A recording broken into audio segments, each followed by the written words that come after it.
So we are in the month of March, which brings us to our third prophetic theme for 2024, God's choice of Abraham and Israel. Going to talk a little bit about that with you today.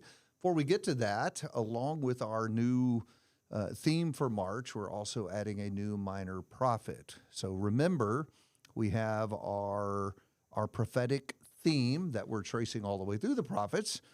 And then we're also reading through the minor prophets. So Hosea is our reading for this month. And I was thinking about what a powerful balance that strikes with Amos. Did you lay those two guys beside each other intentionally? No, but that's how it works. And the people are wondering, we're thinking, oh, one was a shorter prophet, one's a long prophet. That's not the balance we're talking about. Well, yeah, Amos, is a fire breather. I mean, the southern guy who goes north and says, "You've been bad and God's coming." Yeah. And Hosea, it just strikes me as such an emotional book. Oh yeah, right? I have late in the book used a passage in here, and I just call it the passage where you can hear God's heartbreak. Where he just, even as he's pronouncing judgment on the people for their sin, but then turns around and says, "But how can I give you up?" Yeah, chapter 11. That's a real moving chapter. That is a powerful line where, and again, it doesn't mean he's not going to judge, but God's heart is broken in the fact that his people have trampled his love, his chesed, his loyalty to them, just like Gomer taking advantage of Hosea's faithfulness, and it's come to this point. So quick word, you mentioned Gomer. Yeah. And I'm worried that some people wonder what a 1970s sitcom has to do with this, or think of Gomer Pyle, right? Right. So why don't you give us just a quick rehearsal? Yeah, what the book's about. Well, just how the book works, sure, so that when you guys are reading it, you can kind of understand how the book is flowing. Yeah. So the first couple of chapters are basically a story. God calls the prophet Hosea, tells him to marry a woman named Gomer, who's not going to stay faithful to him in marriage. In fact, will even have children that are not Hosea's, to literally illustrate the unfaithfulness that she has towards Hosea in their marriage. And what the book does then is the book uses Hosea's heartbreak and the violation of their marriage to become a metaphor, an image for how Israel has been the unfaithful wife to God. And that will then, presume to cover the rest of the book. But to your point, the contrast between the fire-breathing Hosea and the fire-breathing Amos and Hosea is not that there's not judgment. There's plenty of judgment in Hosea. And calling out of sin. Yeah, because at the end of the day, it's meant to illustrate the depth, actually, ironically, of the sin by saying this is like adultery in a marriage. But beyond that, as God tells Hosea to go and take her back and try to repair the marriage, this is also a powerful book about God's compassion, about God's desire for mercy over judgment. Some famous lines about that we will find in this book. But also, unlike in the human marriage, where whether or not things can be put together is very much a both sides of the coin kind of issue. Part of how the book of Hosea will wind up is the fact that God will have restoration with his people. But of course, that becomes, now we can move to a messianic level, that ultimately physical Israel will never be the faithful wife God wants, but God can raise up a spiritual people who will be the faithful bride of Christ. And so that's the scope of the book in a nutshell. And I'm glad the two are sitting side by side. Yeah. Because I think what people try to do is pursue one or the other.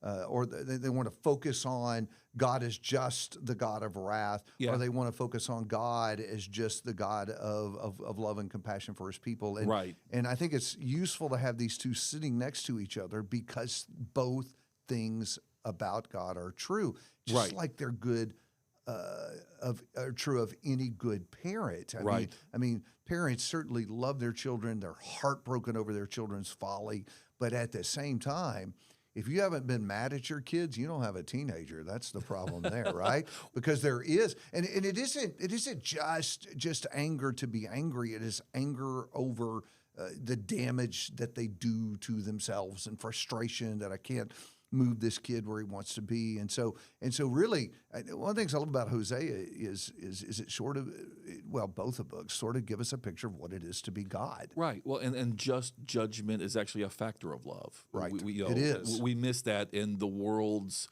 In fact, what would we say about a parent Right. who had the love but didn't have the discipline? We would say that was bad parenting. Right. And again, the world's counterfeit version of love, which has so thoroughly colonized our minds, we don't realize that love and justice are actually, there's a dynamic there, and that true love will involve justice. You love someone too much to allow them to continue in the sin that destroys them. And again, part of our problem is we don't take sin seriously enough to realize that judging sin is a function of love, because we really don't see what God sees in the destructiveness of sin anymore. Right.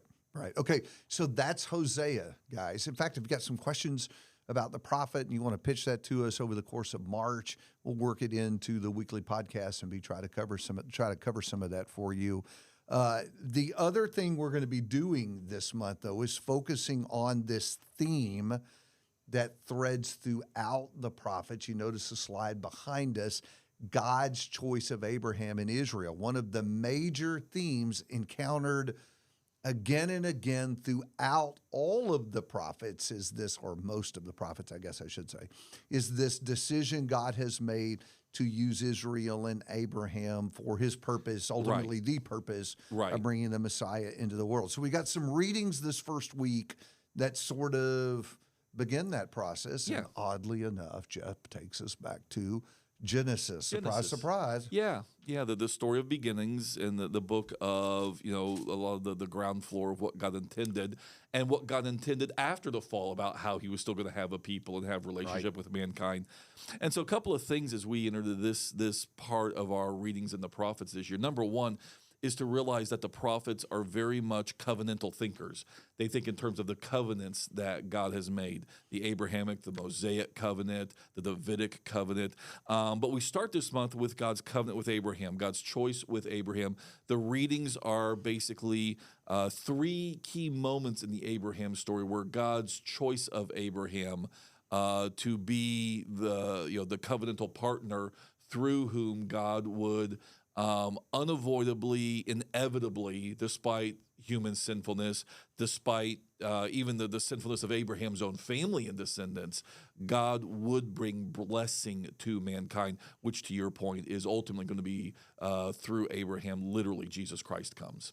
So we get the initial shot at that in Genesis 12, which to good Bible students, to good students of the Old Testament, it's a very familiar text. It's sort of the outline of Old Testament history with these promises God makes to Abraham. Right. In essence, initiating his end of the covenant. That's right. That God comes to Abraham, and if Abraham will go on the journey, if Abraham will do what he's going to do, then God irrevocably will make of Abraham a nation, a people, and then crucially the seed promise and the blessing that comes to the entire human race through Abraham and his descendants because of that act of faithfulness on Abraham's part when he was willing to leave Ur, to leave Mesopotamia, and to go to the land that God would show him. And after that, again, the important and the crucial part, and this I think in some ways even sits behind Hosea, and unlike human marriage, which can't always be fixed,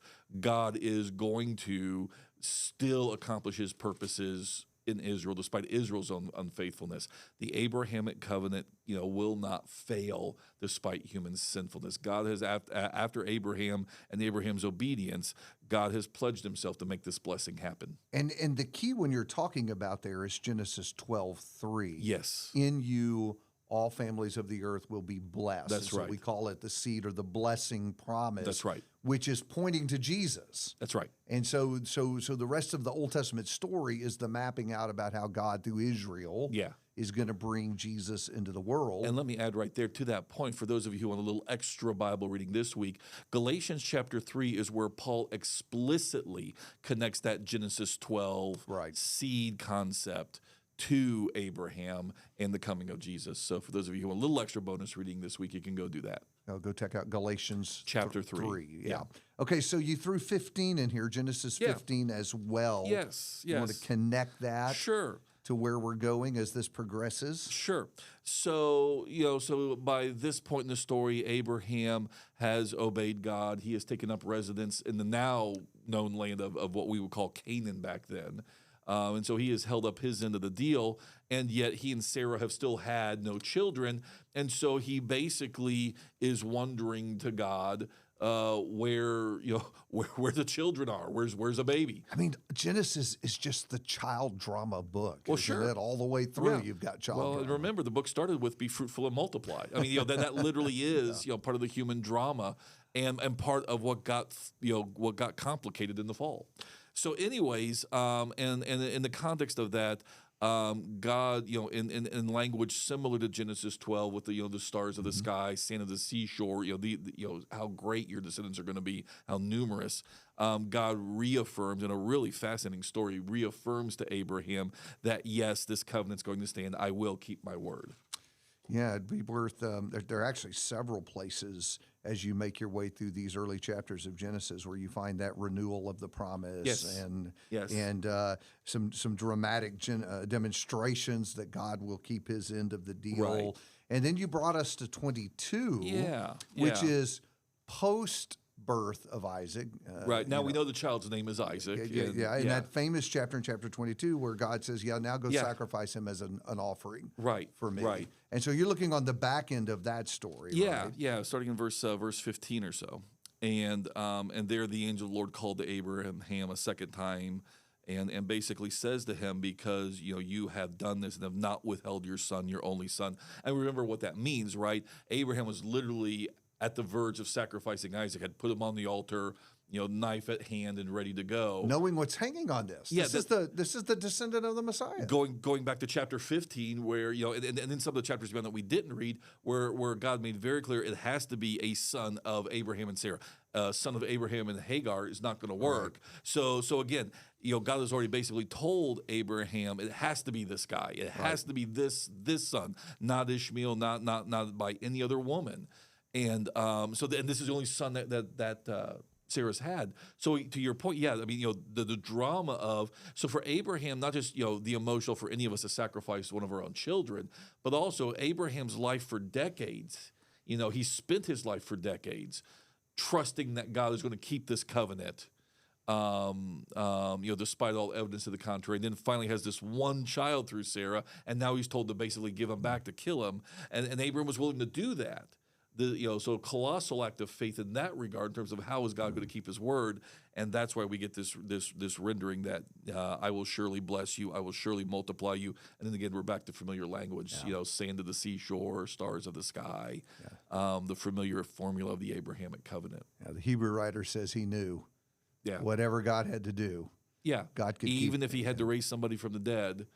That He could do it. Now, I wonder if some folks are wondering, okay, we're supposed to be. I mean, look at the slide. It says a year in the prophets. What are we doing here? We're not even close to the prophets. Well, right. Here's why this is important, because Israel is going to be unfaithful to God. Think about Hosea. Right.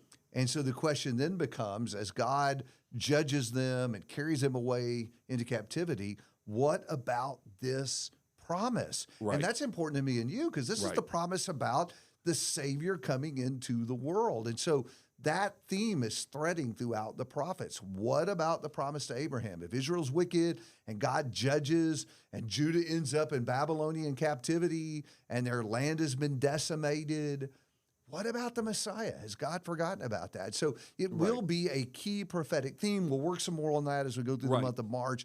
But appreciate how important this early stuff in Genesis is. Aren't you proud of me for saying that? It's all the foundation, and will account for all that other drama about what are we going to do about the Messiah now that Israel is in all this big mess that they've created. So stay tuned through the rest of the month. We're going to knit all that together. But for this week, it will be helpful if you will get really, really familiar with these early chapters in Genesis and think about the promise to Abraham, its connection to the Messiah, how important that is for all of us. Work on that, work on Hosea, and then jump back next week. We'll work some more on all this.